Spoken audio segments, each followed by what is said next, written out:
Bueno, hay muchas palabras y muy repetidas también cuando nos referimos al mundo indígena.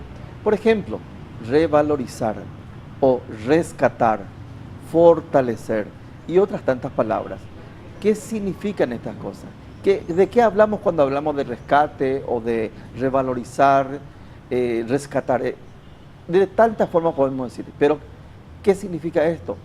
Estamos con Claudelino Balbuena, él es Ishir, trabaja en la Secretaría Nacional de Cultura, y también con María Luisa Duarte, ella es Aché, trabajando en el INDI, trabajando en organizaciones indígenas también en el área metropolitana. Claudelino, ¿de qué hablamos cuando estamos, qué hacen ustedes cuando dicen rescatar?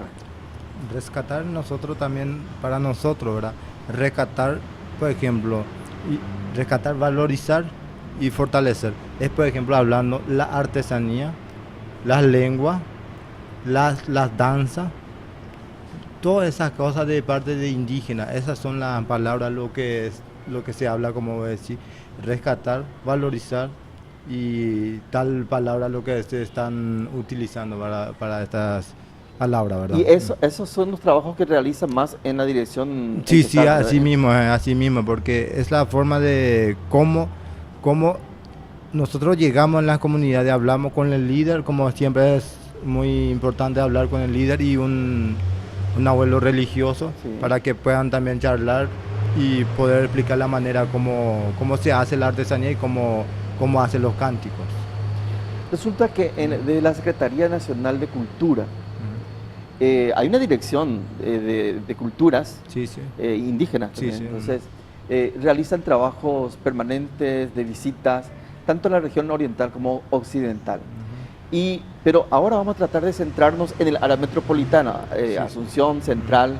Sí, sí. Y entonces, y otra cosita que me estaba olvidando. En Ujú. el censo, en el último censo del 2012, cerca de 3.000 indígenas Claro. están viviendo, residiendo ya en la zona metropolitana, Claro. lo que anteriormente no teníamos. Ujú. Entonces, acá sí parece que suena más fuerte la palabra rescatar o valorizar o revalorizar. Claro. Podemos pasar el micrófono a Claro. María Luisa también cuando entramos en esto. Supongo que es mucho más complicado el trabajo de rescate o revalorización de la cultura.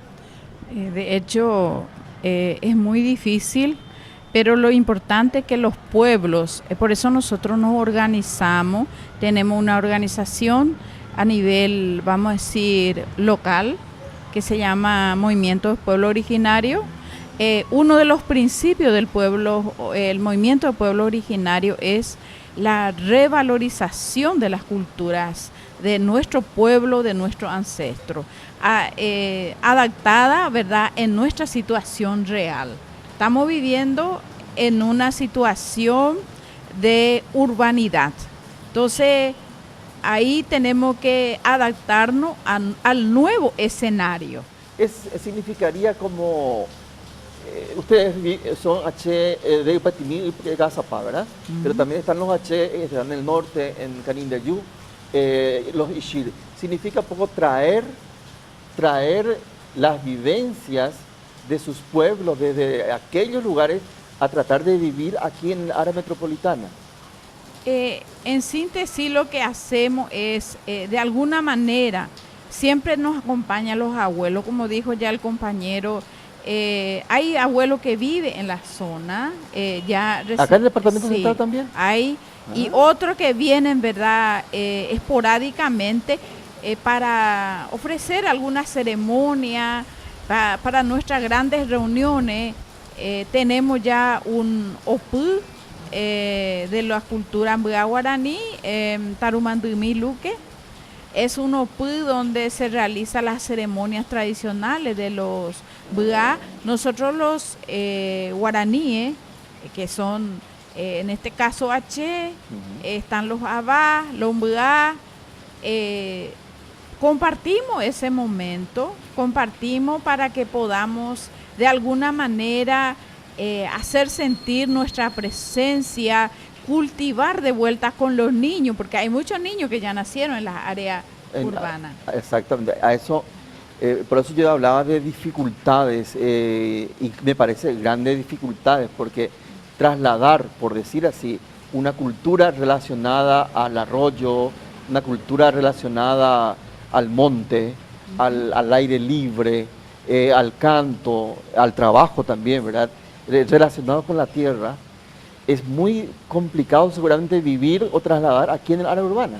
De hecho es muy difícil porque el escenario es totalmente distinto, pero también hay que reconocer de que hoy día ya no existe un pueblo indígena que está aislado, excepto Ayoreo, Sí. una poca familia que está en situación de aislamiento voluntario, ¿verdad?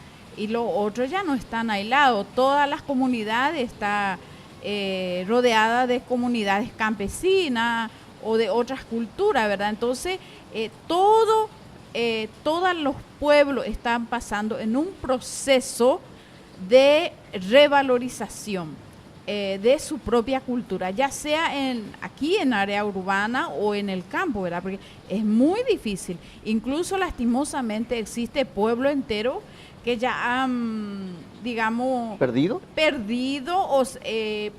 sobre todo la práctica espiritual, que es lo más importante para nosotros.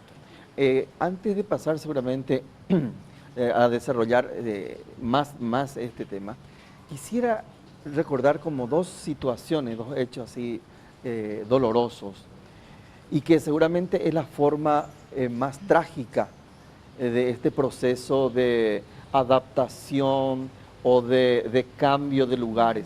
Por ejemplo, los indígenas y las indígenas que viven aquí en Luque, cerca del centro deportivo, no recuerdo muy bien, en Luque, una familia viviendo en la calle en situaciones realmente calamitosas. Y vi también en Ciudad del Este, ahí a una cuadra de la terminal de ómnibus, cómo viven los indígenas, las indígenas, los chicos, las chicas. Seguramente ellos son los que viven de manera más grave este proceso de cambios, de escenarios, como vos decías. Sí. Nosotros aquí los pueblos originarios que estamos viviendo en las áreas urbanas, como organización hemos analizado 3 estados, digamos, de pueblos indígenas. Están los indígenas que ya tenemos nuestra propia casa, por ejemplo, como aquí el hermano y nosotros. Ya han venido hace más tiempo, ¿no? Ya más tiempo, incluso hay comunidades establecidas, como Cerro Potí, como Tarumandumí, como Guapomó, el lugar de ellos, nosotros lo de la API, o sea que son lugares físicamente establecidos ya. Pero hay otros grupos indígenas que es temporarios, que va y viene. Y esos son los círculos lo más difícil de manejar, vamos a decir, porque viene y se instala en un lugar sumamente peligroso, ¿verdad? Porque son niños y niñas y el cambio, y también nos falta gente que se aprovecha de la situación. Claro. Entonces, otro escenario. Es el segundo escenario. Sí. ¿El tercero? Y están los indígenas que ya tienen, digamos, una casa, sea como comunitario o una casa ya establecida así, su propia casa, pero su casa. Y otros que viven individuales. O sea, aunque fuera en un lote pequeño, no es que viven entre varias familias. Y hay otros que viven en varias familias, pero ya son establecidos. Entonces, eso también son otro escenario. Tenemos 3 tipos de escenario aquí. Ya Tarumandumí, por ejemplo, es un predio grande, creo que tendría unos 9 hectáreas. Y otro, como Cerro Potí, por ejemplo, tiene 2 hectáreas. Esas son comunidades establecidas, relacionadas, digamos, como comunidad comunitaria. Nosotros que vivimos en casas individuales y lo que vive temporalmente en la calle. Entonces, esos son 3 escenarios bien particulares. Pero en el fondo, como MPO, ¿cuál es lo que busca? Es que también nosotros no estamos de acuerdo que nuestro hermano por problema. No es que esto, hermano indígena, viene porque quiere ver Asunción. Claro, si no, por otra cosa. Por muchos factores que condicionante que provoca la sociedad. El caso, la mayor parte que sale son de Caaguazú, son los hermanos Mbuyá, lastimosamente. Y quienes se apoderaron y se apoderan de sus territorios ancestrales son los brasileros, los menonitas y otras sociedades de poder económico. Entonces, van empujando a esta gente.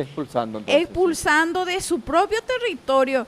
Y de hecho, hay una ley de la vida entre el hombre, ¿verdad? De que, ¿dónde va a ir a rebuscarse? Solamente en periferias de ciudades.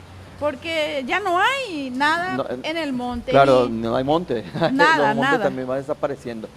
Antes, sería tan importante en esta... Bueno, ¿de qué estamos hablando cuando estamos hablando de cuestiones así sociales, económicas, políticas, etcétera, etcétera? ¿Y cómo hacemos el rescate aquí?